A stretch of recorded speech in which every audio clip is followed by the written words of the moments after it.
fasting in Sovereign Grace, Quezon City.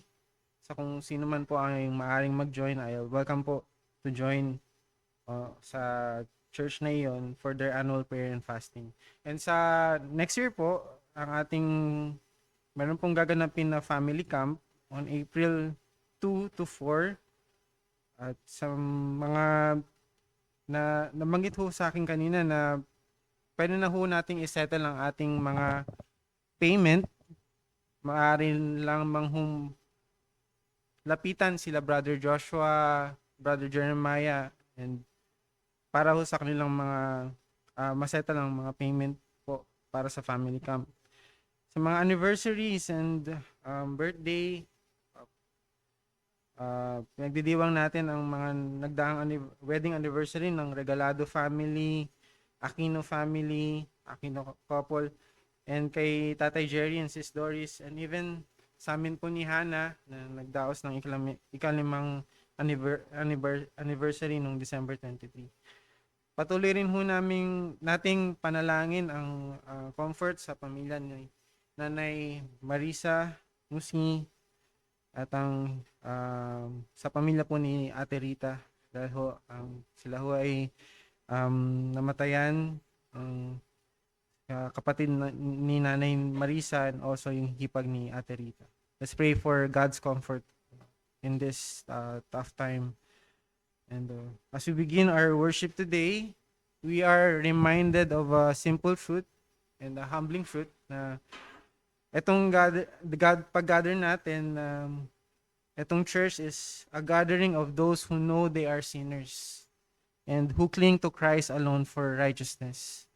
The reason we are here is not because we ay nilinis natin ang ating sarili, hindi ho iyon, or hindi dahil we figured life out, and not because alam natin kung anong dapat gawin tuwing linggo, but we are here because God was gracious to us when we were not.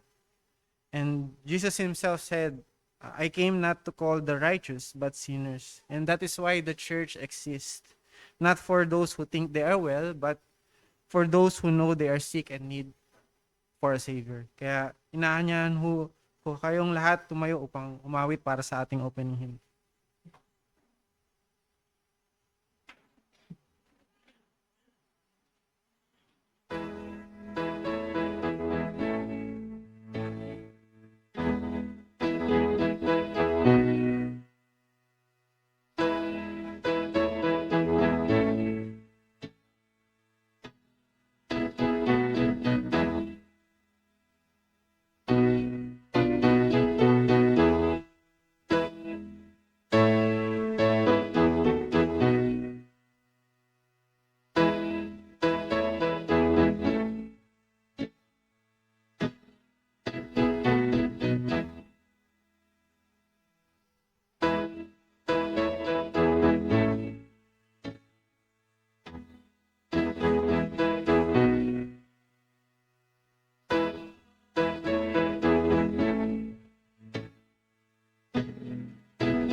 Tayo ho ay manalangin. O aming Diyos, kami ho ay nagpapasalamat at nagpupuri sa inyo.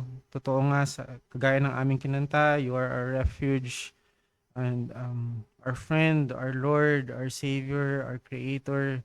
And patawarin niyo kami, O God, sa mga pagkakataon at napaalalahan na kami ng aming dating buhay na sa mga bagay o pang-temporal na um, bagay kami umaasa o ginagawa naming pundasyon ng aming buhay o rason kung paano kami mamuhay, at ngayon na tinawag nyo kami at naipamalas nyo ang inyong pagmamahal at inyong grasya sa amin, ay naunawaan namin na kayo lamang ang nagsasatisfy sa amin. Kayo lamang ang nagbibigay sa amin ng totoong rason upang mamuhay dito sa mundong ito, at pinamalas nyo sa pamamagitan ng inyong dakilang pagmamahal na pinaranas nyo kung ano ang aming will dito sa mundong ito.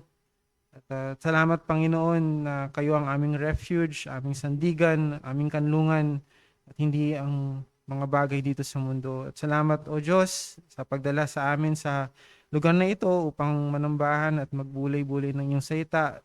Pangunahan nyo kami at naway ilayo nyo kami sa anumang distractions, at panalangin namin itong araw na ito ay maging araw ng kaligtasan sa mga taong wala pa ho sa inyo. Muli kami ho'y nagpapasalamat at nanalangin sa ngalan ni Jesus.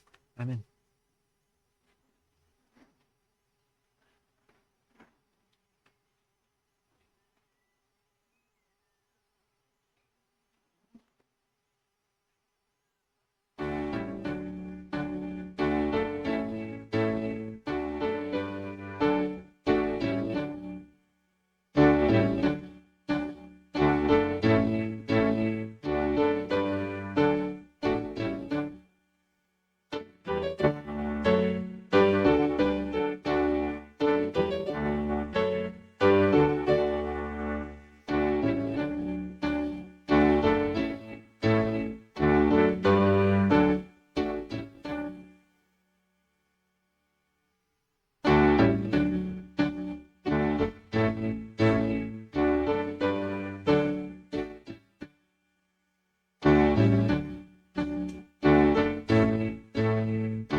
Ating pong buksan natin ang mga Biblia sa Mateo 18. Magbabasa po tayo mula verse 1 hanggang 14. Matthew 18. Simulan ko na po. Nang mga sandaling iyon, lumapit kay Jesus ang mga alagad at nagtanong, sino po ang pinakadakila sa kaharian ng langit? Tumawag si Jesus ng isang bata, pinatayo sa gitna nila at sinabi, tandaan nyo, kapag hindi kayo nagbago at naging katulad ng mga bata, hindi kayo makakapasok sa kaharian ng langit. Ang sino mang nagpapakababa na gaya ng batang ito ay siyang pinakadakila sa kaharian ng langit. ang sino mang tumatanggap sa isang batang katulad nito, alang-alang sa akin, ako ang kanyang tinatanggap. Verse 6, mas mabuti pa sa isang tao ang siya'y bitinin sa liig ng isang malaking gilingang bato at ihulog sa kailaliman ng dagat kaysa siya'y maging sanhi na pagkakasala ng isa sa maliliit na ito na nanampalataya sa akin. Kabagabag ang daigdig sa dami ng tuksong nagiging sanhi na pagkakasala. Hindi nga may iwasan ng pagdating ng tukso, ngunit kakilakilabot ang sasapitin ng mga taong pinanggagalingan nito. Verse 8, kung ang iyong kamay o paa ang nagiging sanhi ng iyong pagkakasala, putulin mo iyon at itapon. Mas mabuti pa ang magkaroon ng buhay na walang hanggan na putol ang isang kamay o isang paa, kaysa kumpletong iyong dalawang kamay at dalawang paa na itatapon sa apoy na hindi namamatay. Kung ang mata mo naman ay siyang nagiging sanhi ng iyong pagkakasala, dukutin mo ito at itapon. Mas mabuti pa ang magkaroon ng buhay na walang hanggan na bulag ang isang mata kaysa magkaroon ng dalawang mata kang itatapon sa apoy ng impyerno. Verse 10, pagkaingatan niyong huwag hamakin ang isa sa mga maliliit na ito. Sinasabi ko sa inyo, ang kanilang mga anghel ay laging nasa harap ng aking Ama na nasa langit, sapagkat naparito ang anak ng tao upang iligtas ang napahamak. Ano sa palagay ninyo ang gagawin ng isang taong may 100 tupa kung nawala ang isa sa mga iyon? Hindi ba't iiwan niya ang 99 na nasa bundok upang hanapin ang naligaw? Tandaan nyo, kapag ito'y kanyang natagpuan, higit niyang ikigagalak ang isang ito kaysa 99 na hindi naligaw. Gayon din naman, hindi ayon sa kalooban ng iyong Ama na nasa langit na mapahamak ang isa sa mga maliliit na ito. Ito po continuation lang po ng ating scripture reading sa hapon. So kung titignan po natin sa verse 1 pa lang, makikita po natin yung context na iba yung interpretasyon ng mga Hudyo sa kung ano yung kaharian na pinapatungkol ng Panginoong Jesucristo na darating. Ang talagang tunay na interpretasyon nila noon pa lang ay yung kaharian na binabanggit ni Jesucristo ay isang political na kaharian na may mga role, may mga talagang meron silang mga ranggo na para silang mga politiko. Pero yun ay agad na pinabulaanan ng Panginoon at nirebuke sila na walang dakila doon. At doon na na-reveal mga kasalanan sa kanilang mga puso na hinahanap nila yung kadakilaan sa paglilingkod nila sa Panginoon, which is yun nga ang pinapatungkulan ng kapitulo na ito na na-reveal dito na hindi sila nagsiserve para sa humility, na binanggit nga dito na ginawang halimbawa ng Panginoong Jesucristo yung mga bata na kailangan nilang lumapit kailangan nilang maging katulad ng mga bata na nangangahulugan na kailangan nila magkaroon ng humilidad ng isang bata upang maglingkod sa Panginoon. At hindi nga sila makakalapit at makakapunta sa kaharian ng Panginoon kung hindi sila magiging katulad ng mga bata. At gayon din naman, nire-rebuke din ng Panginoon dito yung mga tao na nagiging sanhi na pagkatisod ng iba. Gaya nga ng binanggit sa bersikulo na mas mabuti pa na lagyan ka na ng bato sa leeg at itapon sa dagat kaysa sa maging sanhi ng katisisuran. At yung mga sumunod na bersikulo, ibinanggit din ng ating Panginoon na mahal niya ang mga tao niya at kailanman ay hindi nalulugod or hindi na ayon sa kanyang kalooban na mapahamak ang kahit ni isa sa kanila. Kaya nga konektado yun sa bersikulo na nabanggit sa una na kung tayo bilang mga mananampalataya tayo nagiging sanhi na pagkatisod ng ating kapatid na binanggit nga sa Biblia na hindi nilulugod ng Panginoon na may mapahamak ni isa sa kanila. Kung tayo nagiging katitisuran ng isa sa ating mga kapatid, ay kailangan nating i-check ang ating mga sarili.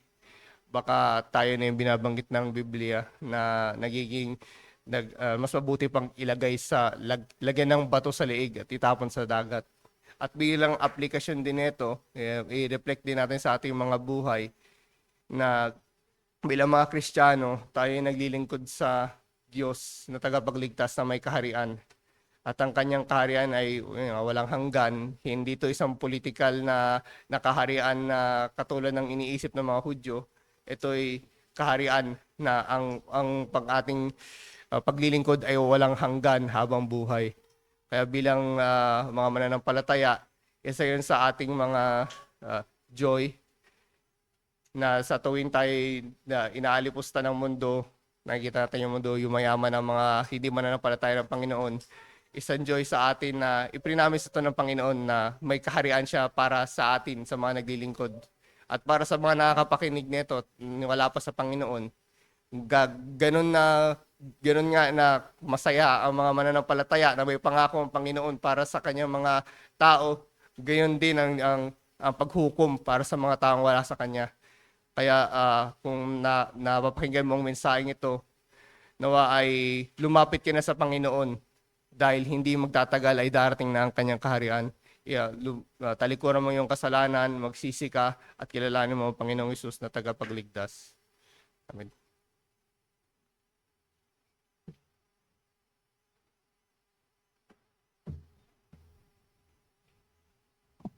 Manalangin po tayo.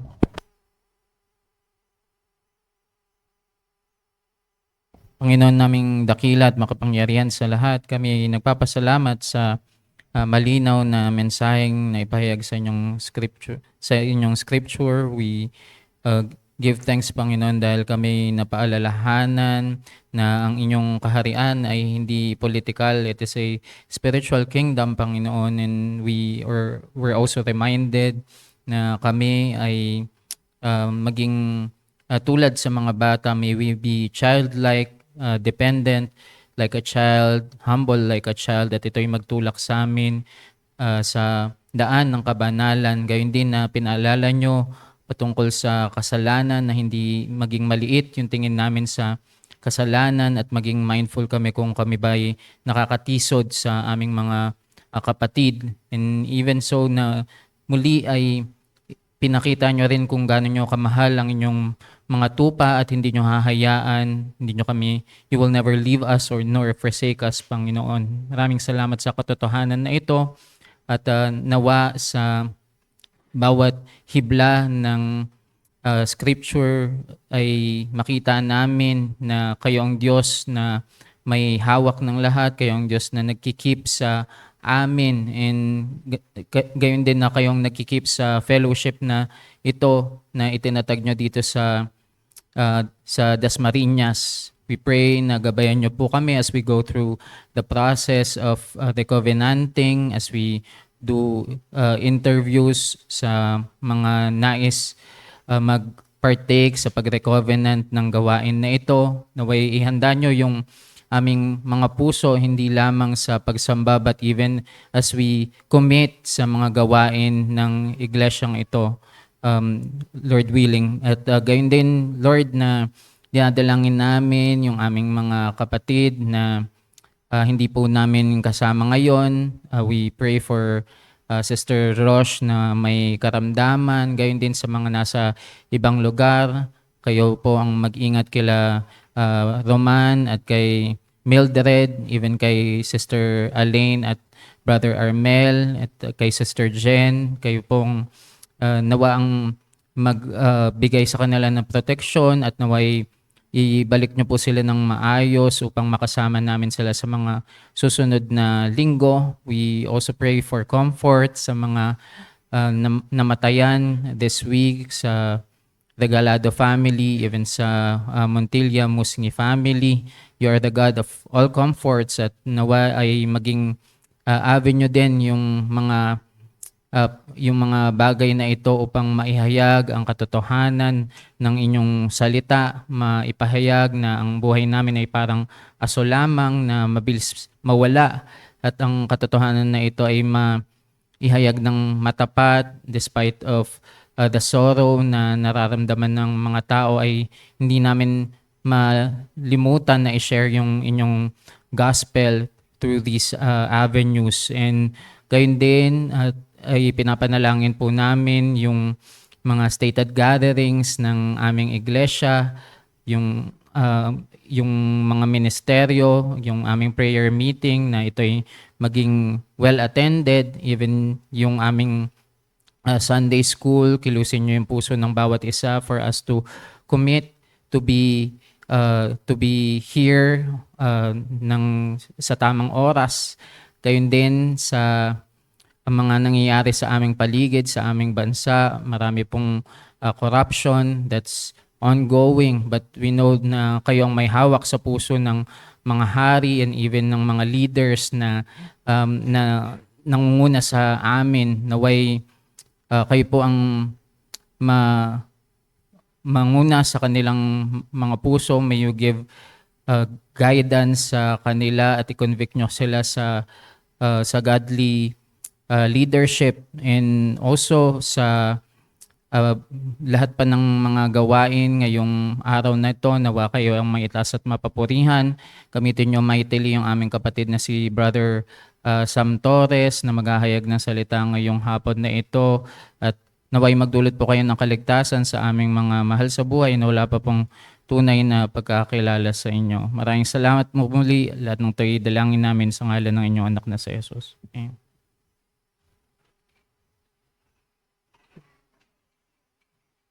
Muli tayo ho ay tumayo para po sa ating offertory hymn.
Aming Diyos, salamat po sa inyong biyaya sa amin, sa pag-sustain sa amin ngayong taon nito, pag-sustain sa amin sa araw-araw, sa pagsama sa amin sa araw-araw, at naway ma-acknowledge namin ang lahat ng bagay, even all the good things comes from you.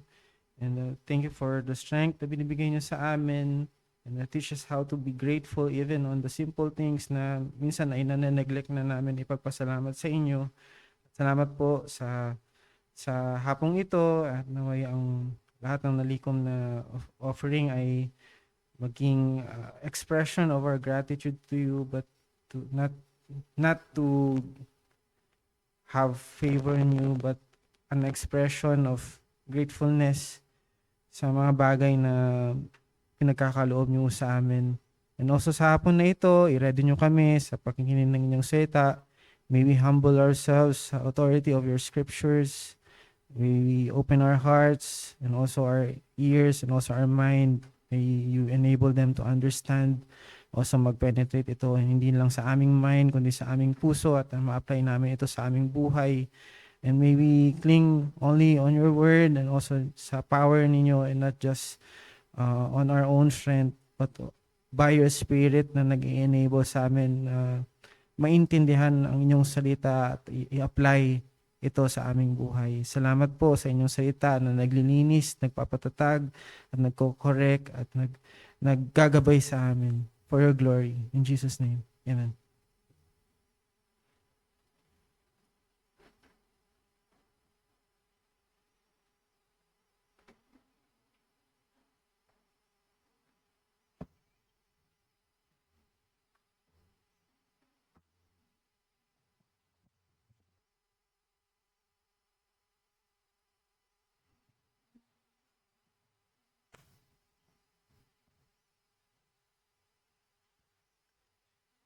Magandang hapon po sa ating lahat.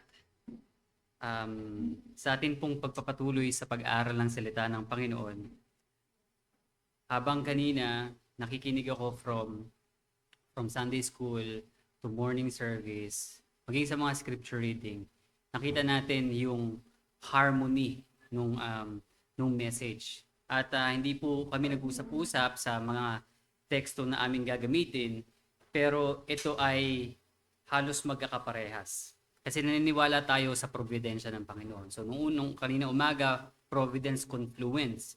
Nung sumunod ay kept by God. Yung maging yung scripture reading noon, nakita natin na sila Leah at sila Raquel ay nagpauna sa kagustuhan na mangyari ng Panginoon pero hindi nangyari. I mean, nangyari yun pero mali yung ginawa nila. Pinakita sa atin yun. Yung next noon ay yung kanina, yung sa Matthew 18 na binasa ni Joris, makikita din natin doon na ang Panginoon ay hindi nagpapabaya sa mga maliliit at mga younger generation ito at siyang magliligtas. At sa ating pagsisimula ngayong hapon, ang ating pong teksto ay matatagpuan natin sa aklat ng unang Pedro, Kabanata 1, Kapitulo 1 at 2. O 1 Peter 1, verses 1 and 2 na may pamagat po na chosen by God. At bakit ito kailangan nating maintindihan? So sa ating pagbabasa po ng salita ng Panginoon, inaanyayahan ko pong lahat na magsitayo bilang paggalang sa Kanya. 1 Peter chapter 1 verses 1 and 2. Ako po ibabasa. Sabi po dito, si Pedro, na apostol ni Hesukristo sa mga hinirang na nangingibang bayan na nasa pangangalat sa Ponto, Galacia, Cappadocia, Asia at Bithynia, ayon sa paunang kaalaman ng Diyos Ama sa pagpapabanal ng Espiritu upang magsitalima at mga wisika ng dugo ni Hesukristo. Biyaya at kapayapaan nawa ang sa inyo'y sumagana. Tayo po'y magsiupo. At tayo po'y sandaling manalangin. Panginoon, maraming salamat po sa mga oras na ito na muli po kami ay makakapakinig ng inyong salita na siyang aming magiging kalakasan. Sabi niyo po sa inyong salita, Panginoon, na ang tao hindi nabubuhay sa pisikal na pagkain lamang, kundi sa bawat salitang nanggagaling mula sa iyong bibig. Panginoon, tulungan niyo po ang inyong lingkod. Siya ay mahina, kung iiwan sa kanyang sarili ay walang kakayanan. Siya ay magbabahagi lamang, Panginoon, ng inyong mga salita at hindi siya ang tagapagturo nito. Dalangin ko po ang Banal na Espiritu ang sumaamin. Tulungan kami na maintindihan ang mga bawat letra na aming babasahin. Kayo po ang siyang tagapagturo namin, Panginoon. Dalangin namin na hindi lamang po ito maging karaniwang knowledge lamang o kaalaman, kundi magbunsod ito sa aming pamumuhay.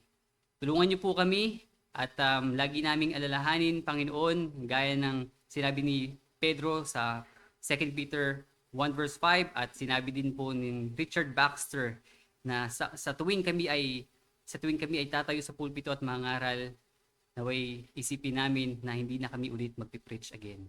At kung sakali kami ay magbabahagi ng salita ninyo, ay tila kami ay mga taong mamamatay na para sa mga tao na mamamatay na rin.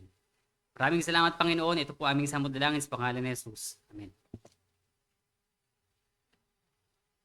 So, ito po actually, nung naghahanap ako ng ng message nung sinabi ni Jay sa akin na ako ay bibigyan ng pagkakataon para mangaral ng salita ng Panginoon, wala na po ako ibang pinuntahan na teksto kung hindi yung 1 Peter. 1 Peter, bakit? Kasi aside from devotion ko siya, ay malapit din po talaga siya sa akin. Titignan po natin yung overview nito, kung ano ba ibig sabihin nitong 1 Peter. Kanino ba sinulat at sino ba ang sumulat?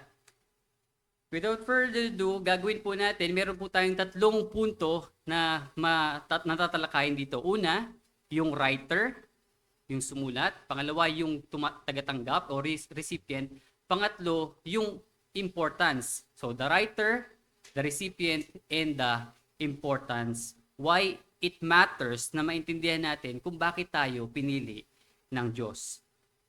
So, bilang paggalang sa sumulat nito, marapat lamang din naman natin siyang makilala. Kaya nga pinauna dyan salita si Pedro na apostol ni Hesukristo. So, pupunta tayo sa verse 1a. Yan po yung unang tatalakayin natin, the writer. Sino ba yung sumulat? Sino ba si Pedro? At gaano ba siya ka-well acquainted o gaano ba siya may kamalayan doon sa sinulat niyang liham sa mga tao ng nandun sa Asia Minor. Sila yung mga nasa Ponto, Galatia, Cappadocia, Asia at Bithynia. Okay? Nasa panahon ni Nero. Okay? Dahil ito ay letter of encouragement. Bakit kaya siya letter of encouragement? Actually, habang ako'y nag-aaral, pinuri ng karamihan ang sulat o liham na ginawa ni Pedro. Bakit? Kasi meron tong standard letter opening, andun yung greetings, andun yung author, andun yung recipient. Meron pang body, at meron ding conclusion. Bagamat ito'y totoo, okay? Bagamat ito'y totoo, marami pa ring tao na umuusig at kung may question, kung si Pedro ba talaga ako sumulat nito dahil well-structured eh. Napakaganda na craft na ginawa. Diba? Bagaman, kung makikita natin sa Acts 4:13, kahit yung mga taong ito namangha, paanong naitatalastas nitong mga fisherman na ito? Okay, mga fisherman. Ano ibig sabihin ng mga fisherman? Pwedeng siyempre yung iba, educated. Pero ito, sabi nila, hindi ito aral. Uneducated to. Paano niya na-craft to? Paano nila natatalastas yung mga bagay na ito? And while it is true na si Pedro ay uneducated, but he is not illiterate. Okay? Bagamat siya ay uneducated, hindi po siya illiterate. Ibig sabihin po ng illiterate, marunong po siyang not illiterate. Hindi siya, marunong siyang bumasa at sumulat. Okay? Nakakaintindi siya.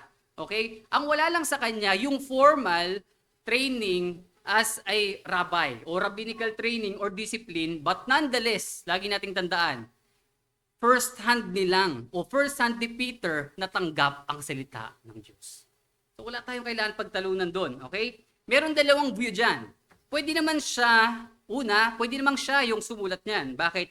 In the span of 30 years, okay? In the span of 30 years, from fisherman at nung dumating na sinulat niya ito, nandun siya sa Greek area, Greek-speaking place, okay? Na alam naman natin, or baka hindi, di ba? Nung first century, itong mga Galileans na to ay bilingual sila. Okay, so bilingual. Pwede sila parang tayo, di ba? Tagalog at English, parang ganyan. Di ba? At sa tagal ng panahon na yon, yung exposure niya doon sa Greek language ay hindi malabo na maintindihan na rin niya. Hindi po ba? For example, ako, dito ako sa Luzon. Pag pumunta ako dyan sa Visayas or sa Mindanao, kung ano man yung lingwahe na kanilang sinasalita, ma-adapt ko rin. Diba? True time. Naalala ko nga dito sila Armel tsaka sila Alain. Pag binibiro ko sila doon sa Bisaya na word, alam ko yung meaning noon, tapos pinaghahalo-halo ko, pinagsasama-sama ko, tapos tinatawanan nila ako. Pero sinasabi din nila sa akin na, okay lang yan. Pag pumunta ka sa Visayas, so kung sa Leyte o sa Cebu, huwag mong gagawin yon kasi mali yun. So at the same time, alam ko na yung kahulugan noon, pero may nagtuturo sa akin na kung paano siya gamitin. So kaya hindi malabo na matutunan din nila to. Kagaya din ng mga taga-US, 'di ba? Na pumunta ng Pilipinas, hindi tayo lalayo. 'Di ba si Pastor Steve Hoffmeyer, 'di ba? Napakagaling niyang tumalastas ng ng Tagalog, ang galing niyang makipag-usap eh. Karamihan sa mga kabataan din o nung college ako, yung Hangul, yung Koreans, 'di ba? Alam natin yung ano yung sayo, 'di ba? Alam na natin 'yan eh. Pangalawa, yung yung kay Silvanus. Okay? Si Silvanus o si Silas ay kasama ni Pedro, no, kanyang naging secretary sa pagsusulat nitong liham na ito.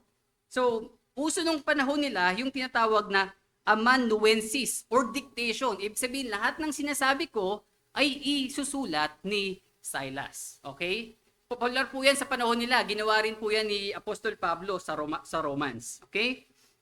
Again, gaano ka well acquainted si Pedro sa kanyang liham? Brief story lamang po, no?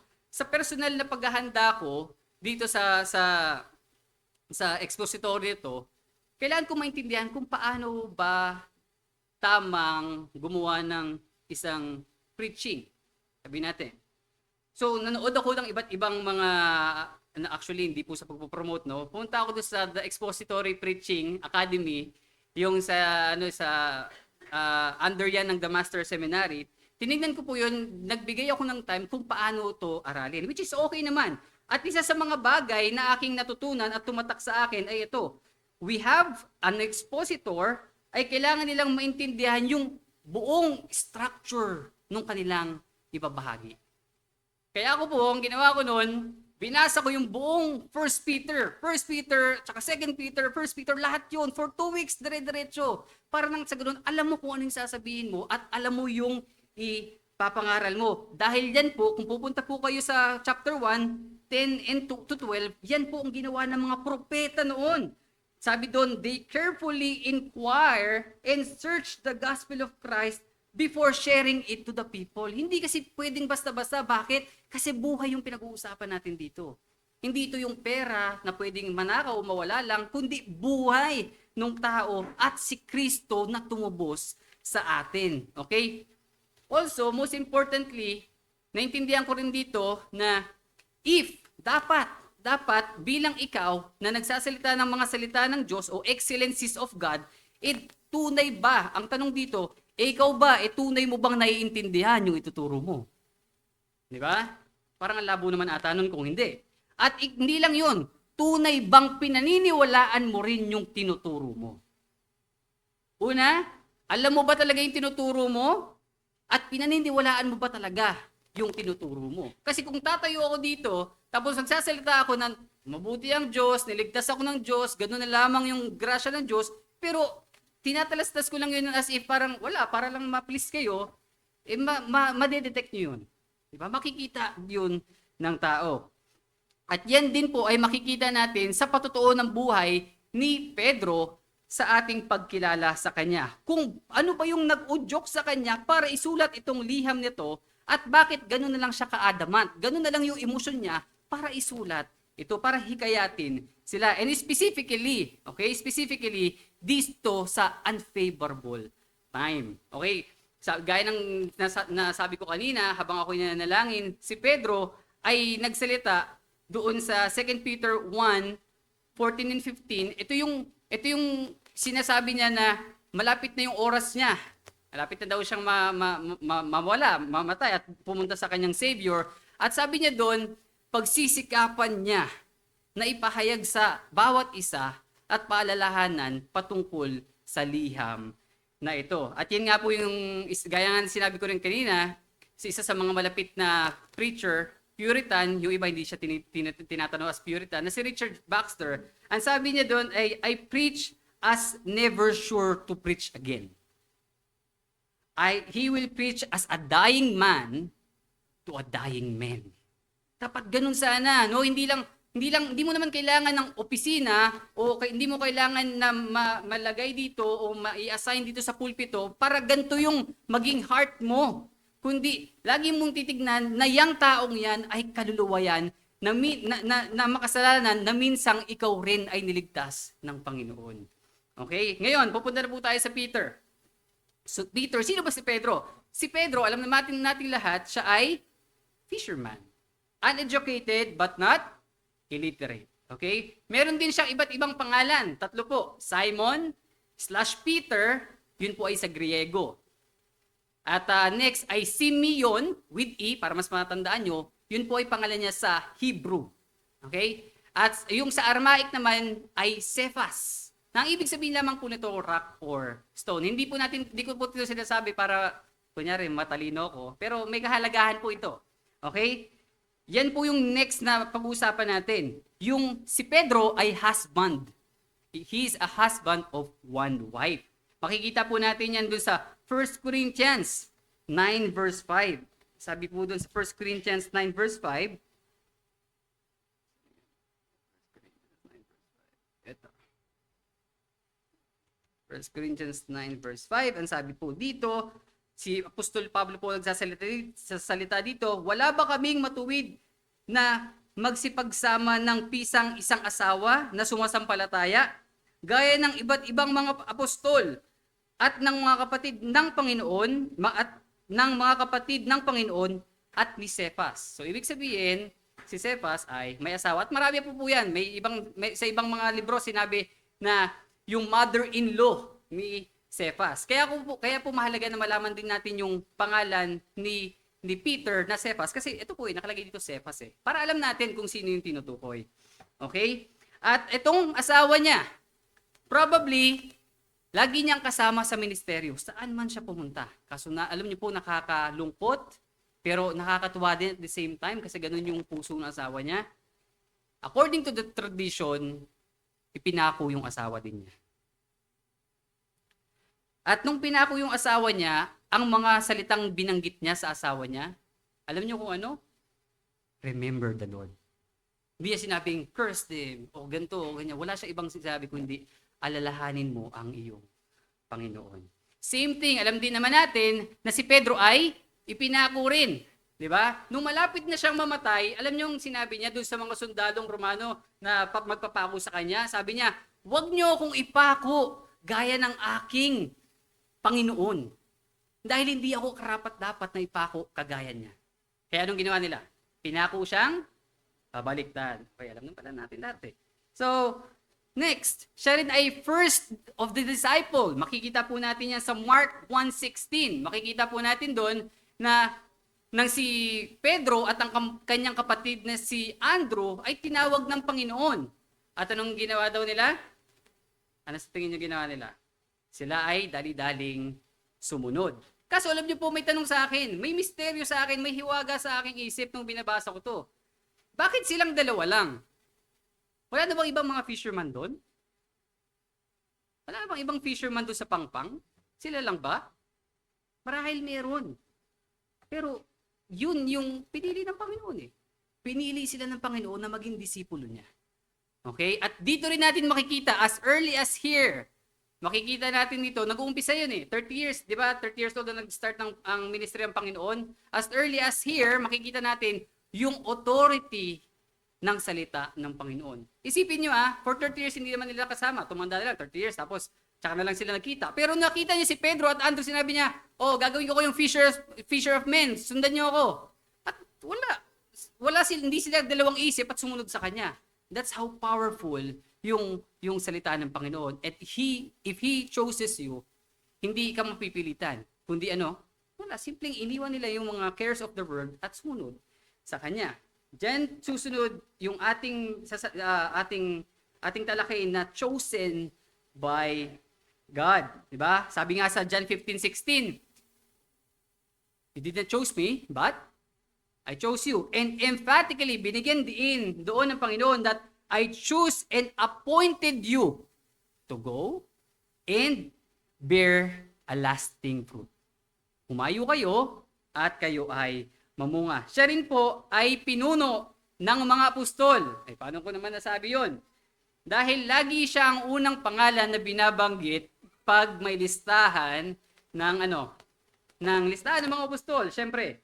At makikita niyo po yung record na yan sa Gospel, sa Matthew, Mark, Luke, sinama rin yan dyan, pati yung sa Book of Acts.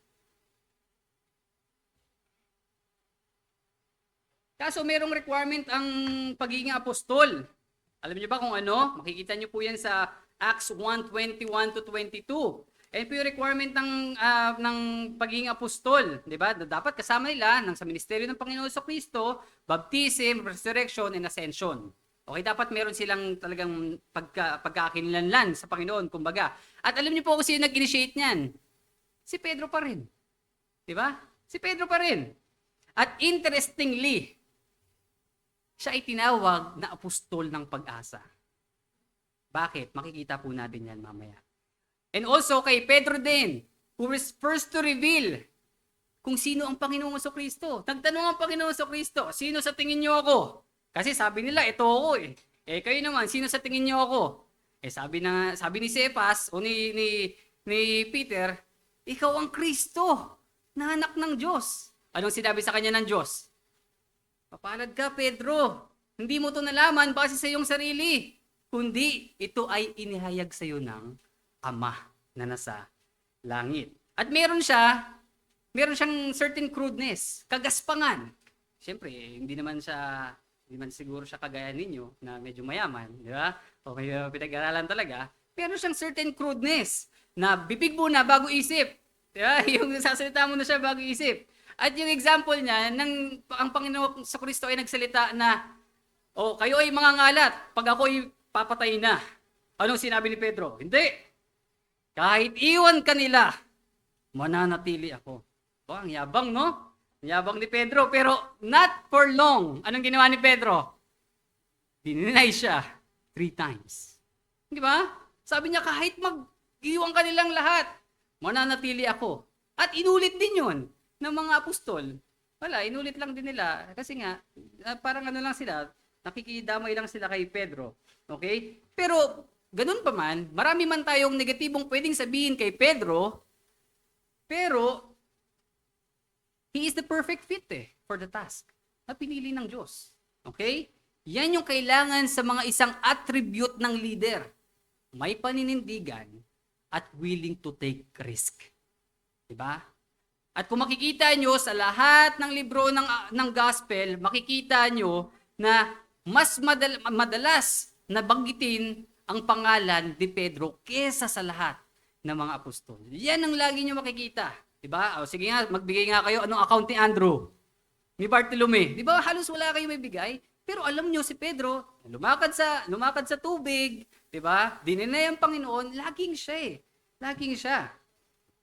At makikita din natin dito na si Pedro ay na-experience niya ang iba't ibang pagsubok sa buhay nang kasama niya ang kanyang Panginoon sa ministeryo at na-witness niya ang suffering ni Kristo, ang paghihirap ni Kristo. At like any other man, kagaya natin, kung sino yung pinuno natin o yung hinahangaan natin o sinusundan natin ay sakaling mamatay, tayo rin ay mawawalan o masisiraan ng loob. We will be downcasted, no? Kahit na ipinangako ng Panginoon na ako ay muling mabubuhay pagkalipas ng 3 araw.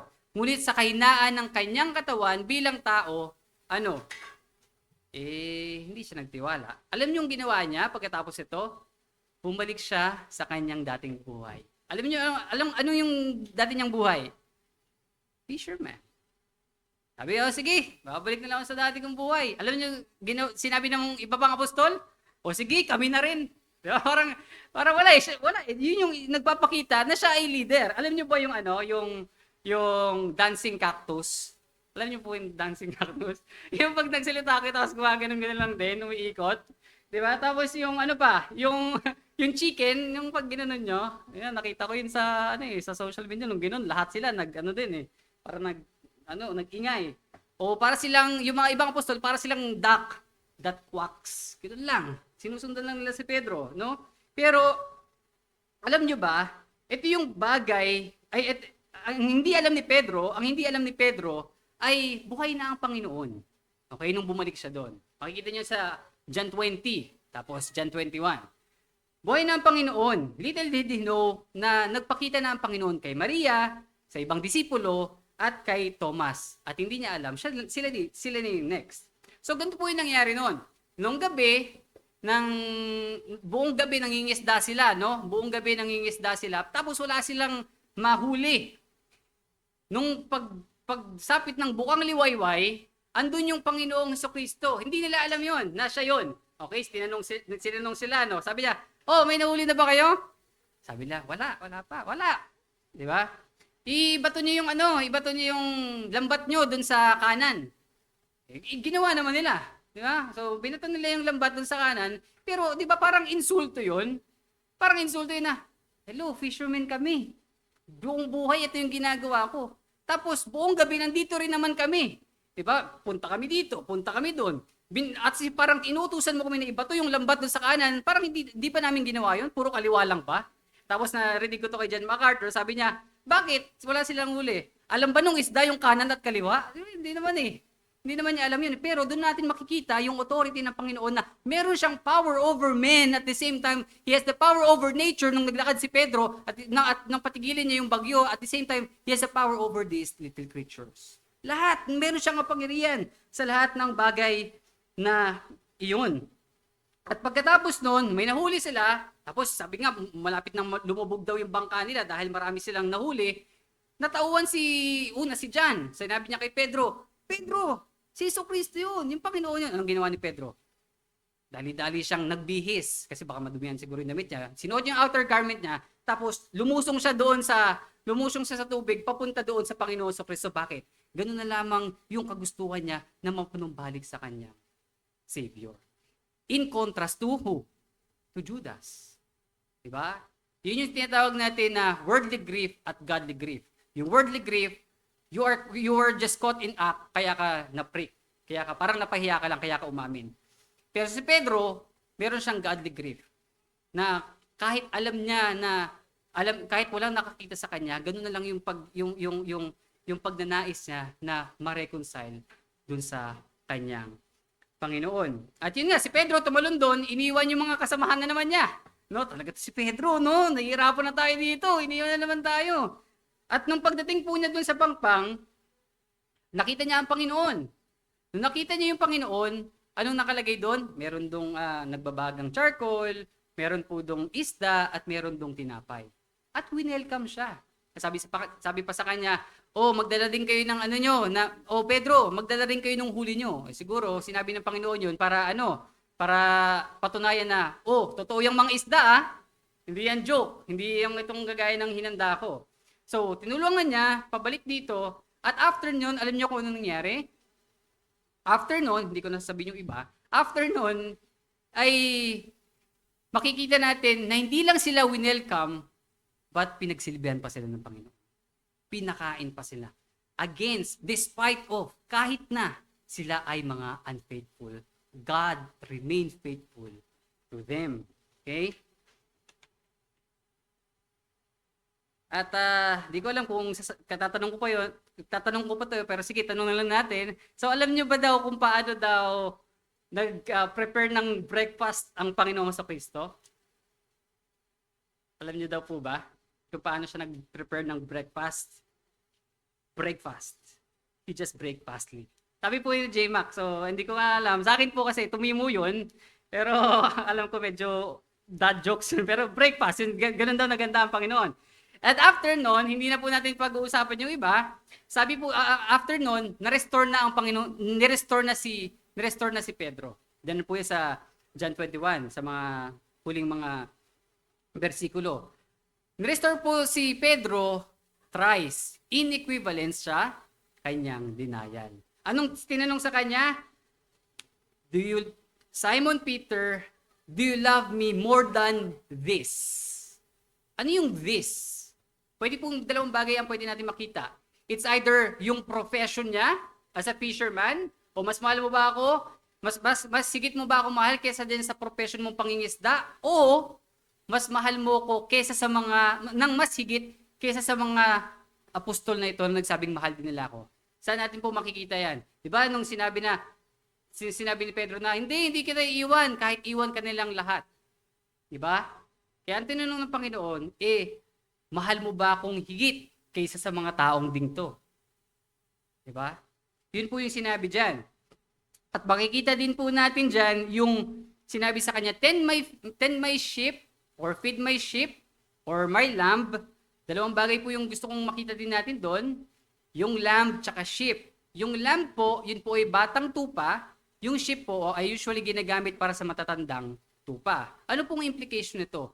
Na ang kaligtasan, yan po yung binanggit ni Joris kanina, na huwag itabu yung mga bata dahil ang kaligtasan ay para for younger generation din. Okay? So sabi po doon, tend, feed. Ibig sabihin, pakainin mo ang salita ng Panginoon itong mga taong to. Iwanan mo na yung worldly cares mo. Dito ka sa pagkatawag sa iyo, ito yung trabahuhin mo, ito yung gawin mo. Shepherd, ano ba yung ginagawa ng shepherd? It is to protect those people, di ba? Na ipinagkatiwala sa kanya. Hindi ito yung, even though it will cost his life, like the greatest shepherd of all. Sino po yun? Si Kristo, di ba? At sinabi rin sa kanya, at sinabi rin ito sa 1 Peter 5:1-3, yung be a good example of the flock, okay, and not to lord over them. Ibig sabihin, maging ehemplo ka dito sa mga ipinagkatiwala sa iyo. Huwag mo silang pagpanginoonan. Ibig sabihin, huwag ka mag-power trip, no, as if ikaw yung Panginoon at hindi si Kristo for your selfish ambition, para sa pansarili mong kapakanan.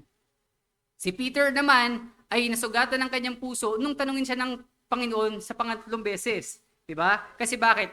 Di ba ang tanong, Pedro, mahal mo ba ako?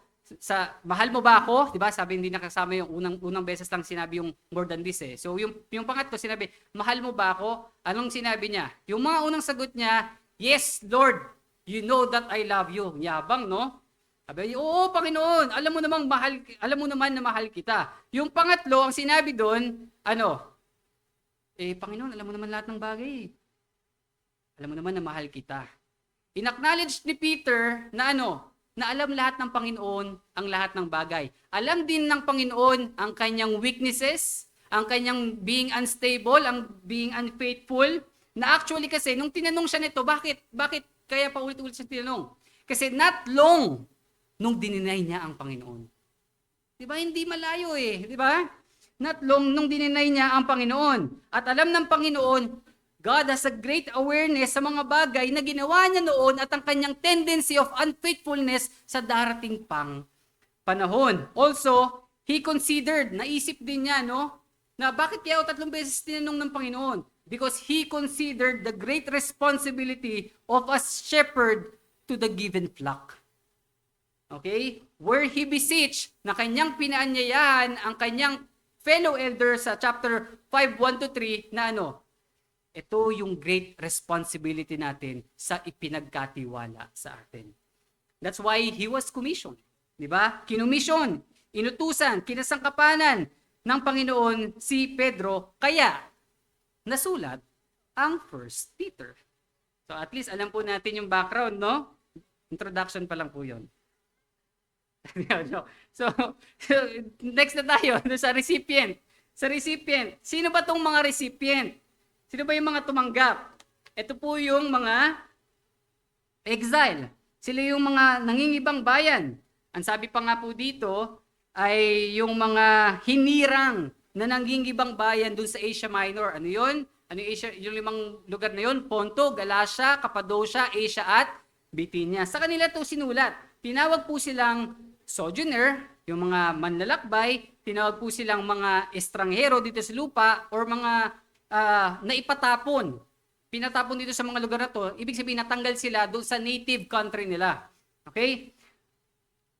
Sila yung mga taong nakakaranas ng iba't ibang samot-saring pagdurusa, pag-uusig, pagmamaltrato, at pinagsasalitaan ng masama nitong mga paganong naninirahan doon sa Asia Minor. May ibang nagsasabi na ang mga taong ito, yung mga taong pinapatungkulan ay mga Hudyo daw. Sinabi rin yan ni John Calvin. Meron naman ang iba nagsasabi na ito daw ay mga hintil. Okay? Pero nung binabasa ko to, paulit-ulit ko siyang binabasa, I may go to Gentiles. Bakit? Kung makikita po natin dun sa 1 Peter 2 verse 10, ang sabi po dito, na nang nakaraang panahon ay hindi bayan.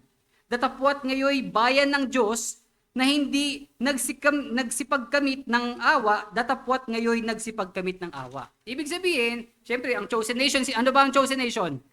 Di ba, Israel? So, more or less, ito ay mga Gentiles. Okay? More or less, ito ay mga Gentiles.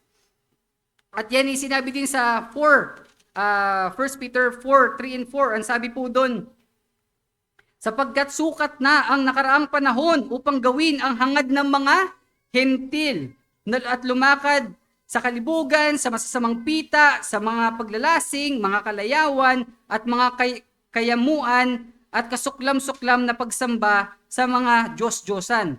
Ikinahahangan nila ang mga bagay na ito na kayo'y hindi nakikitakbong kasama nila. Kasi dati, ito yung pamumuhay nila na ngayon ay hindi na. So more or less, these are Gentiles. Sabi ng Bible scholars, no? Sabi ng mga Bible scholars na yun din ay sinasang-ayunan ko rin, tinawag nila ito na totoong Israel, mga pinatapon na Israel, mga espiritual na Israel, o ang Israel na bayan ng Diyos. Ibig sabihin lamang po nito, regardless kung Hudyo man yan o Hentil, as long yan ay sunod ni Kristo, yung root word no, ng Christian is Christ,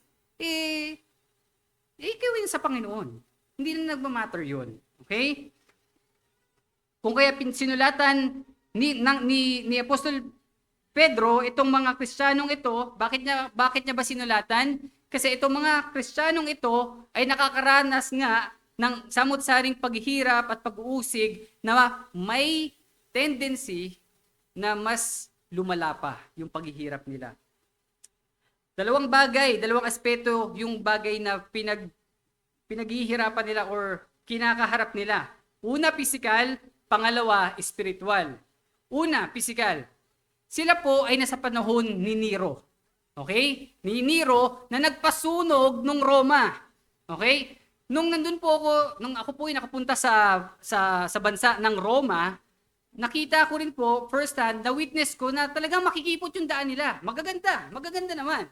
Makikipot, tapos, kaso parang ito isang building, tapos marami nang nakatira doon. Yun na siya. So, pag sinunog mo siya, talagang marami, dikit-dikit, tsaka makikipot yung daan. Hindi malabo na masunog yung bayan na yon. At nung sinunog ito ni Nero, sabi pa nga base sa aking pag-aaral, sabi pa daw doon, itong si Nero, parang nandun siya sa pinakamataas na parang lugar, tapos pinapanood niya kung ano yung nangyayari. So itong mga taong to, busy magpatay ng apoy dito, tapos yung sa kabila, may nagsisindi naman ng apoy. Okay? Parang siyang natutuwa. Bakit na ginagawa yun? Kasi gusto niya magpatayo ng iba't ibang buildings na naman. Infrastructure na ayon sa kanyang kagustuhan. At galit na galit yung mga yung mga pagano. Bakit? Hindi lang sila galit dahil nawalan sila ng kabuhayan o ari-arian, kundi kasama dito yung kanilang mga Diyos-Diyosan. Di ba ang Diyos, pag pinag-usapan natin ang Diyos, ito ay parte ng ating buhay. So wag mo kakantiin yung Diyos ko. Parang gano'n, di ba? Dahil magkakagulo tayo. Di ba? Kaya galit na galit ito. At si Nero ay takot doon sa mangyayaring gano'n. No? Nag-isip siya ngayon bilang tuso. Tuso to si Nero eh. Bilang tuso ay nag-isip siya kung paano siya makakaiwas sa paninisi sa pagsunog dito. Nag-isip siya ng blame shifting. Kanino niya pwedeng isisi? Naisip niya, alam niya kung sino? Itong mga Kristiyano. Bakit? Bakit? Anong significance? Bakit itong mga Kristiyano? Kasi gusto nila lang? Hindi. Kasi itong mga Kristiyano to ay may pagtalima sa katuruan ng mga Hudyo. At ang mga Hudyo ay galit at laban sa pamamalakad ng mga Romano. So hindi malabo na kung sila ang sisisihin, paniniwalaan ko. Laban sila sa akin eh. Diba? Laban sila sa pamumuhay namin eh. At isa pa, laging naririnig din ng iba't ibang mga pagano doon na sa mga Kristiyano na ano, na darating daw ang Panginoon, hindi na ng tubig. Ano na daw? Apoy. So, hindi na malabo. Hindi na malabo na isipin nila na pinapangaral nila yung Diyos daw nila darating sa pamamagitan ng apoy. Eh, nasunog. Pwede kagagawan to ng mga Kristiyano. Okay? Next, yung spiritual. Una, sila ay naghihirap dahil sa aspeto ng physical. Ngayon sa spiritual. Sa spiritual naman, well, basically ito yung scheme o kagagawan ng demonyo. Diba? Para ano? Para ma-disappoint sila, ma-discourage sila, na siyang sa kanilang mga present suffering na magre-resulta ng hindi na pagtitiwala sa Diyos. Diba? And this is where the essence of Peter's letter comes to light. Dito na papasok kung gaano kahalaga yung sulat ni Pedro. Again, itong hiliham ni Pedro ay intended para doon sa mga saan? Sa lahat ng tao doon? Hindi, sa mga tinawag. Kaya nga sinabi doon, kung pupuntahan natin, sabi niya, si Pedro, na apostol ni Jesucristo, sa mga hinirang. Sa mga pinili na nag-ibang bayan. Sila ay tinawag for the righteous suffering of Christ. Okay? Ibig sabihin na matuwid na paghihirap para sa Panginoong Jesucristo na may kalakip naman. Hindi lang sila basta naghihirap, na meron namang kalakip na mana, pangako ng mana. Mababasa niyo sa verse 4. Sabi doon, a promise inheritance, hindi masisira, hindi madudungisan, hindi kukupas, na nakahanda na doon sa kalangitan sa pagdating ng araw. And in case na dumanas sila ng iba't iba o samot-samong kapighatian, dapat daw ay hindi na sila ma-surprise o hindi na sila magulat. Sabi diyan sa chapter 4, 12 and 13. Instead, na sila ay malungkot, sila ay magpunyagi. Dahil ginagawa nila to para kay Kristo. At sabi din nga dun sa verse 5 ng chapter 1, protected. Yung ginamit po na word dyan sa English, who are protected. Ibig sabihin po nito, tao ang pinapatungkulan, who are protected. Yung sabi doon, yung promised inheritance, imperishable, undefiled, that fade away, and who are protected. Diba? Iniingatan, may proteksyon ng Panginoon. Ibig sabihin, hindi lamang ito yung proteksyon doon sa mga mana na kanilang tatanggapin sa huling panahon, kundi sila din ay protektado o may proteksyon na igagawad ang Panginoon. That this letter is not only a source of hope. Okay, hindi lang siya source ng pag-asa o pwedeng paggawa ng pag-asa, katahimikan o yung peace, kapayapaan o paninindigan, but mostly ito ay letter din or liham ng commission, command. Kasi bakit? Ito yung mga bagay na makikita natin para mapatunayan kung ito ay utos. Pinapaanyayahan ka na kumilos, hindi lang magmukmo ka dyan, kundi kailangan mong kumilos. Sabi dito, submission to authority. Mababasa po natin yan sa 2:13-20. Una, submission to authority. Sa kings, sa masters, sa parents, sa husband, maging yung mga husband na mamahalin nila ang kanilang mga asawa at iintindihin nila yung mga asawa nila bilang mahihinang sisidlan na kasama din nila, na kapwa din nila magmamana ng buhay na walang hanggan. Okay? Wives, submit to your husbands and wives, submit to your husband. Okay? And yung husband, ano daw? Maging mapagpasensya ka dun sa asawa mo. Intindihin mo siya. Okay? Dahil sila ay mahihinang sisidlan. Okay? Nakapwa mo na magmamana ng buhay na walang hanggan. Sabi pa dito, mag-submit ka sa authority, hindi lang dun sa good o sa mabubuti, hindi lang dun sa mga gentle, bagkus maging dun sa masasama. O di ba? Commission to, hindi ka lang basta tatahimik dyan. Kung hindi, ikaw rin ay magpapasakop kahit dun sa masasama. Living a righteous life. Okay? Sabi dito, without revenge. Mamumuhay ka ng matuwid na hindi gumaganti. Sabi dyan sa chapter 2 verse 12 at chapter 3 verse 8, ang sabi dyan, nang sila ay pagsalitaan ng masama, hindi sila lumaban. Okay, hindi din sila nagsalita ng masama. Nung sila ay hinagupit, hindi sila lumaban. Diba nga, sabi sa Matthew, pag sinampal ka sa sa kanan, sa kaliwa. Basta, yung kanan, ibigay mo rin yung kaliwa. Di ba? Medyo lito ako, no? Pero, sabi din dito, the hardest part, okay? Ngunit yung the hardest part dito ay be good to them.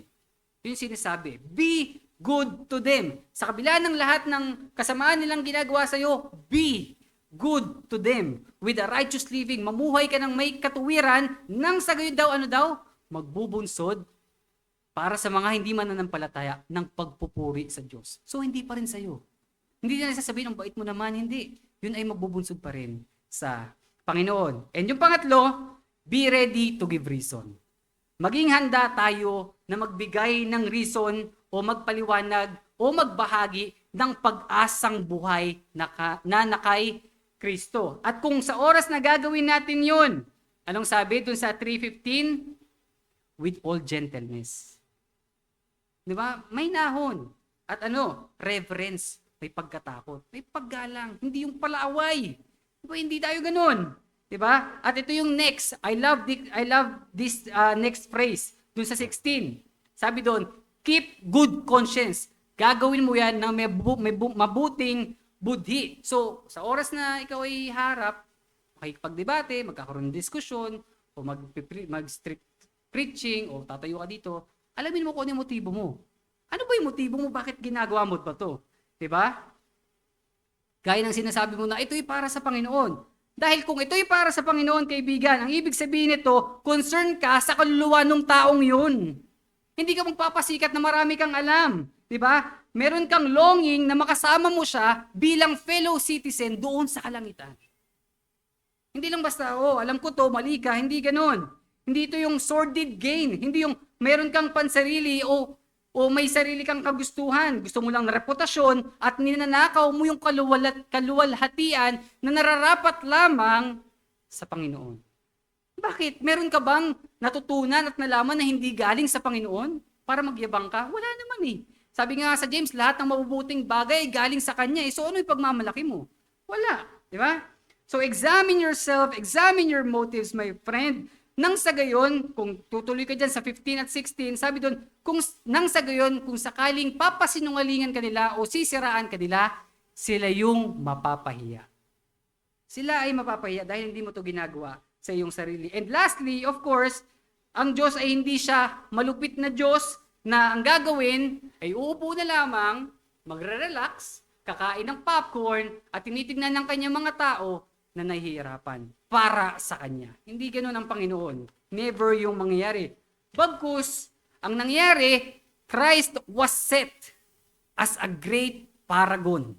Ibig sabihin, si Kristo ang siyang naging unang ehemplo at unang siyang gumawa nito bago pa mapasa atin. Diba? Siya ang greatest paragon. Pag sinabi po nating paragon, siya yung mabuting ehemplo na dapat sundan. Iba siya sa epitome. Yung epitome, parang, ang ganda ng, mga marangyang tao to. Diba? Ibig sabihin, parang positive. Pero, not necessarily kailangan mong sundan. Pag sinabing paragon, siya yung example, greatest example, na kailangan mong tularan. Okay? He is the greatest paragon of victorious preserving suffering, for He Himself has suffered for the sins of man. Nagdusa siya, hindi dahil sa kamalian niya o may mali siyang ginawa, kundi para sa kasalanan nating lahat. Okay? The just for the unjust. Matuwid para sa hindi matuwid. At sinabi pa dyan, so that we die, nang sa gayon tayo ay mamatay sa kasalanan at mamuhay sa katuwiran. Hindi lamang po tayo niligtas ng Panginoon para magkaroon ng trouble-free life. Kung hindi, tayo ay para mamatay na sa kasalanan at mamuhay na sa katuwiran. At ito yung bagay na kailangan nating maintindihan, mga kapatid at mga kaibigan. Dahil ang Panginoon ay kailanman hindi siya makikipag-negotiate ng kanyang holy, righteous character. Even it will cost His life. Hindi siya yung Diyos na magtatakip na lang ng mata o ipipikit ang mata niya pag humingi ka ng sorry. Hindi ka naligtas dahil nagsisi ka o nagsorry ka at lumapit ka sa Panginoon. Naligtas tayo dahil inako niya yung kasalanan mo at pinagbayaran niya dun sa cross ng Kalbaryo. Yan yung sinasabi ng Romans 6:23. Ang kabayaran ng kasalanan ay kamatayan. Kaya siya namatay doon sa krus ng Kalbaryo kasi inako niya yung kasalanan ng bawat isang ililigtas niya. Okay? Sabi pa nga dito, God has provided all the means. Nung tayo ay, hindi lang siya nag-set ng character na para sundan natin, kundi siya rin ay nag-provide ng lahat ng ating pangailangan sa oras o habang tayo ay namumuhay dito sa mundo bilang mga manlalakbay. And also, I love this verse sa chapter 4, 10 and 11. Sabi po dito, na ayon sa kalooban na tinanggap ng bawat isa ay ipaglingkod sa inyo rin, na gaya ng mabubuting katiwala ng masaganang biyaya ng Diyos. Sabi din dito, if any man speak, okay, na kung ang sino man ay nagsasalita ay gaya sa mga aral ng Diyos, kung sino man ay nangangasiwa ay gaya ng kalakasang ibinigay ng Diyos upang ang Diyos ay papurihan sa lahat ng mga bagay sa pamamagitan ni Hesukristo, na sa Kanya ang kaluwalhatian at ang paghahari magpakailanman. Amen. Sana ganito yung maging ugali natin, na pagbubuksan natin ang ating mga bibig, regardless nandito ka sa pulpito o mga ladies na nagtuturo dito, mga kaibigan, pagbubuksan natin ang ating mga bibig as if we are speaking the excellencies of God. Salita ng Diyos. At kung sino man yung gustong mangasiwa at gustong maglingkod, ay maglingkod tayo base o ayon sa supply na kalakasan ng Panginoon para pa rin sa Kanyang kapurihan.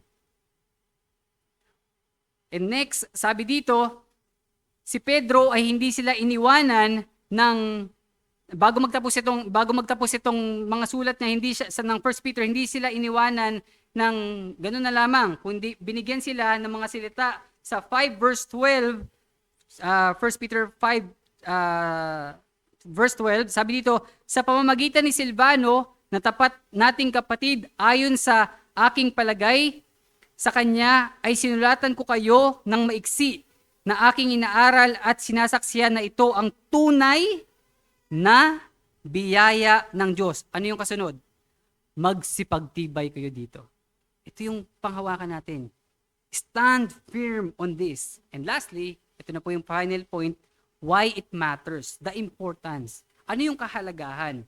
Gaya ni Pedro at ng mga ibang taong nakaranas ng paghihirap sa panahon ni Nero, ito hindi dapat iba na rin sa atin. Mababasa mo yan sa 5 verse 9, na siya'y labanan ninyong matatag sa inyong pananampalataya. Okay, ito yung jablo. Yamang inyong nalalaman na ang mga gayong hirap ay nagaganap sa inyong mga kapatid na nangasa sanglibutan. Ibig sabihin, lahat tayo ay nakakaranas ito. Pwede nyo rin puntahan yung 1 Corinthians 10:13. Okay? We are called to suffer for Christ, if necessary. Makikita nyo po yan sa 2 verse 21. We are called to suffer for Christ, if necessary. At ang pangako sa atin ay secured din naman. Ngunit kung sa oras na tayo ay haharap ng sari-saring pagsubok, okay, lagi nating tatandaan na meron tayong rest kay Kristo. Bababasa po natin yan sa 4:14. Kung kayo'y mapintasan dahil sa pangalan ni Kristo, ay mapapalad kayo sapagkat ang Espiritu ng kaluwalhatian at ang Espiritu ng Diyos ay nagpapahingalay sa inyo. God's rest will be upon us. And of course, dapat hindi ito self-inflicted or self-induced na suffering na outcome ng ating mga kasamaan sa verse 15. Bagkus, when we suffer, hindi dapat natin ito ikahiya. Bagkus tayo ay magpuri sa Diyos. By the way, sabi ko kanina, dapat nating maintindihan yung salitang exile, yung alien, at sojourners or sojourners. Hindi po ito filler words. Hindi po ito filler words o nilagay dyan, nilimbag dyan na wala, palamuti o walang kabuluhan. But this denotes, ito'y nagpapakahulugan lamang kung babasahin po natin sa Ephesians 2 verse 19. Sabi po dyan sa Ephesians 2 verse 19, ay ito, 2:19. Diba? Sabi manglalakbay sila. Tama na ba ako? 2:19. 2:19. Ephesians 2:19, sabi po dito, kaya nga hindi na kayo mga tagaibang lupa at mga manglalakbay, kundi kayo'y mga kababayan na kasama ng mga banal sa sangbahayan ng Diyos. Ibig sabihin, our citizenship is not here on earth. Our citizenship is in heaven. Bilang exhortation sa lahat, para sa lahat sa atin, those who believe in the chief cornerstone, mababasa niyo po yan dun sa 1 Peter din. Those who believe in the chief cornerstone, ang sabi po doon, will never be disappointed. Kahit kailan man hindi tayo madidisappoint. Pero for those who reject, ito ay magiging batong katitisuran at ano pa, ang bato na magbubuwal sa kanila. Sabi sa Isaiah, there's no peace for the wicked. There's no peace for the wicked. At sa oras na tayo'y daranas ng mga gantong-gantong bagay, mga problema sa buhay, o anumang bagay na nagpapahirap sa atin, we can hold and rest on these verses. Romans 8:18. Ang sabi doon, yung paghihirap na meron tayo dito na sandali lamang ay incomparable sa glory na ating matatamasa doon sa kalangitan. Romans 8:28, alam niyo naman yan all things work together for good for those who love and called according to God's purpose. Pero isa sa mga paborito kong verse sa Bible ay yung 1 Peter, dito tayo lalayo, di ba? 1 Peter 5 verse 7. Ilagak nyo ang lahat ng inyong kabalisahan sa Kanya dahil siya ay nagmamalasakit sa inyo. And this is why it matters to understand being chosen by God. Yun yung kahalagahan kung bakit kailangan nating maintindihan kung bakit tayo pinili ng Diyos. Naway ating ipagkatiwala ang ating mga buhay at pag-asa sa Diyos lamang. Ngayon magiging tanong, marahil, sino ba yung elect? Paano ko ba malalaman na kung ako ay elect o pinili? Wala nang iba. Punta tayo doon sa Acts 2:37-49. Nang pagkatapos mangaral ni Pedro patungkol sa Panginoon Kristo na pinatay nila, na predetermined plan din ng Panginoon na ayon din sa kagustuhan ng Panginoon o sa plano ng Panginoon na mamatay si Kristo. Siyempre, kung hindi siya mamatay, wala nang kaligtasan. Di ba? Ay ano daw? Na-prick ang kanilang mga puso at sinabi, kapatid, anong gagawin namin? So kung tinatanong mo yan at naririnig mo itong katotohanan na ito, anong sabi? Ikaw ay magsisi sa kasalanan mo, magpabautismo sa pangalan ni Kristo at ang iyong mga kasalanan ay mapapatawad. Hindi tayo, gusto kong i-clarify ito, hindi tayo mapapatawad sa ating mga kasalanan base sa bautismo. Kundi gagawin natin magpabautismo dahil tayo mga napatawad na at magpapabautismo tayo bilang identification, pagkakakilanlan natin kay Kristo. Dahil kung pupunta ka sa langit at sarili mo ihahayag mo, wala, di pwede. Kailangan si Kristo, matagpuan ka kay Kristo.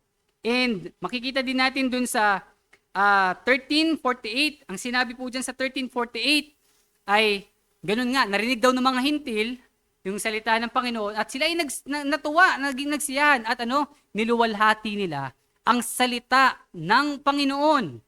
Niluwalhati nila mga hintil niluwalhati nila ang salita ng Panginoon at nagsisampalataya sila. Ganun na nga lamang na nung una sila itinalaga kaya sila nakasumpong ng buhay. Sabi doon, nung una na sila ay itinalaga. Itinalaga sila, chosen sila nung una pa. Kung kaya, kaibigan, ang aking unbelieving friends na nandito, okay? Ngayon, naririnig mo itong katotohanan na ito, sana wag mo siyang sayangin.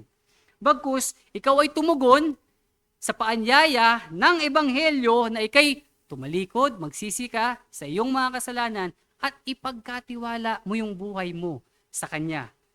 Kanino? Kay Kristo, of course.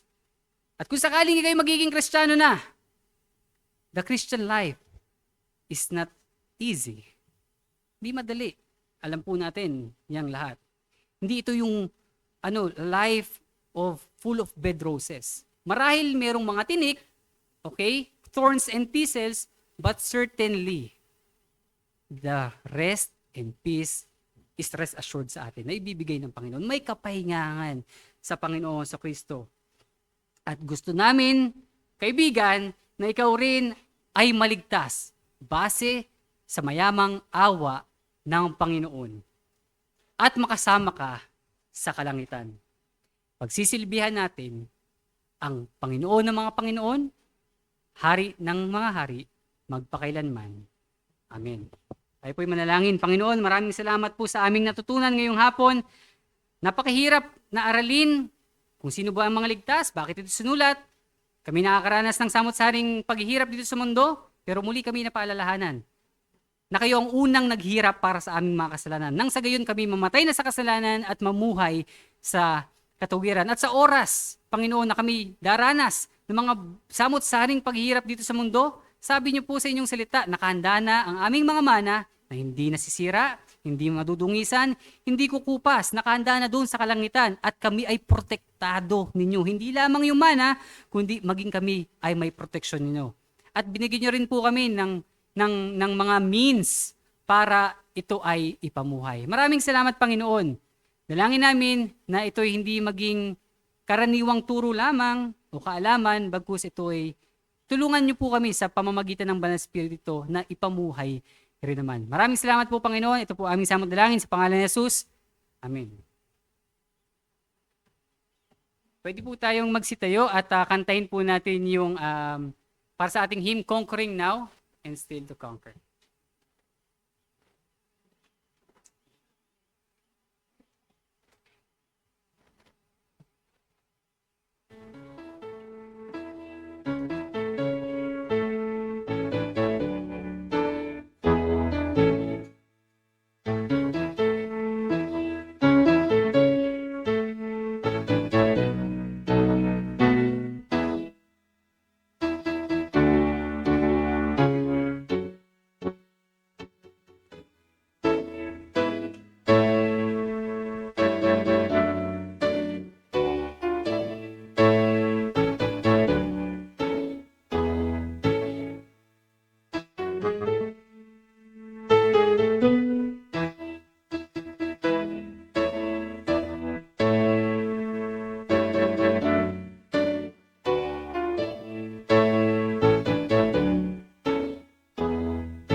Tayo ay manalangin. Aming Diyos, salamat ho sa inyong salita. Salamat ho sa inyong pagpapaalala sa amin at pagtitibay sa amin gamit ng inyong salita. Salamat na kami naalalahanan na kami nasa inyo na. We are now dead in our sin and alive in your Son, Jesus Christ, and the life He now lives is we live for you and for your glory. And salamat Panginoon na dahil sa inyong grasya, victory is now ours, hindi sa aming strength, pagkus sa inyong banal na Espiritu na inyong binuhos sa amin, sa inyong mga pinili, by your grace and by your mercy and not by our own strength or might. And salamat Panginoon dahil lahat ng ito ay naging posible. Posible lamang dahil sa inyo. And we have been reminded na kami ang inyong church ay yung pinili, a holy nation, a royal priesthood, a people of your possession to proclaim your excellencies dito sa mundong ito na you have called us from darkness into your marvelous light. And salamat po at kami ay nagpupuri sa inyo. At may maaring sa buhay namin ngayon as we continue this race na binigay nyo sa amin, ang tungkulin na binigay nyo sa amin habang kami nandito sa mundong ito, maaring may suffer for your sake at yung promise nyo ho ay nandun kayo upang i-govern at samahan kami throughout all this journey na nandito kami sa mundong ito. Maaring mag-suffer kami, may kliman o mahaba, but you have promised us na once na up to the end na makita namin kayo, you will restore us, confirm, establish us. And itong buhay na ito ay short lamang compare sa eternal glory na naghihintay sa amin. Kaya salamat ho at kami ipapasalamat sa inyo. At salamat po muli sa hapon na ito, sa nagdaang araw na ito at patuloy nyo kaming gabayan sa mga natitirang oras. I-bless nyo po ang mga fellowship and also pag-iingat sa amin sa aming pag-uwi. And also this coming week, tulungan nyo kami na to walk by your spirit and not by your own flesh. At naway mapaalalahan kami ng mga salitang narinig namin sa hapong ito ay madala namin sa araw-araw na sa linggong ito hanggang sa mag-meet kami sa susunod na panambahan. Salamat po. All for your glory. In Jesus' name. Amen. Gandang hapon ho sa lahat.